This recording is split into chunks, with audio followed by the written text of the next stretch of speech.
নতুন প্রজন্ম, ওরা তো সংবিধান কি ওরা বুঝে না এখনো, যে 10 ভাই এক জায়গা হইলে ট্র্যাক স্টার যে কত ক্ষমতাধর, এটা কিন্তু আসলে ঠিক পাইছিল সেদিনকে, ঠিক পাইছো তোমরা সবাই মিলে?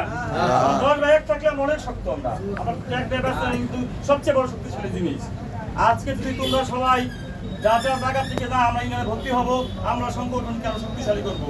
আমরা তোমরা যুব সমাজ, আমাদের বয়স্ক লোকজন এখন অনেকে চলাফেরা করতে পারে না, অনেকে কথা বলতে পারে, অনেকে বাইরে থেকে আসে না, ক্ষোভের আগে যে যাবে আসতে পারে না। আমরা কিন্তু ইয়ং জেনারেশন অনেক, আমরা ট্র্যাক ড্রাইভার ইউনিয়নে যে কজন সদস্য আছি তার থেকে বেশি আছি আমরা বহিরাগত ড্রাইভার, নাকি বলতে পারি? তার থেকে বেশি আছি বহিরাগত ড্রাইভার। যদি আমরা সবাই মিলে এক জায়গা হই তাহলে তো কিছু একটা করা সম্ভব।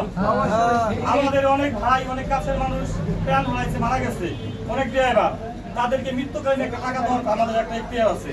আমরা সেই টাকাটা ইনকাম না করে টাকা দেবো কোথা থেকে বলো ভাই? আমাদের একটা ইনকামের টাকা লাগবে। আমরা আলোচনা করব, কমিটি বসে একটা ইনকামের রাস্তা অবশ্যই বের করব। তোমাদের সঠিক সহায়তা দরকার।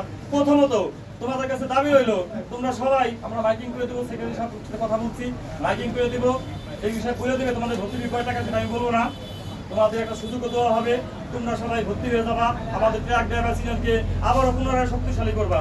আমরা তুলি ভাই এক জায়গা থাকলে আমাদের কোনো কেউ কাঁপাইতে পারবে না, আমরা সব দিনের লোহার কোথা খাই, আমরা সবাই শক্ত মানুষ।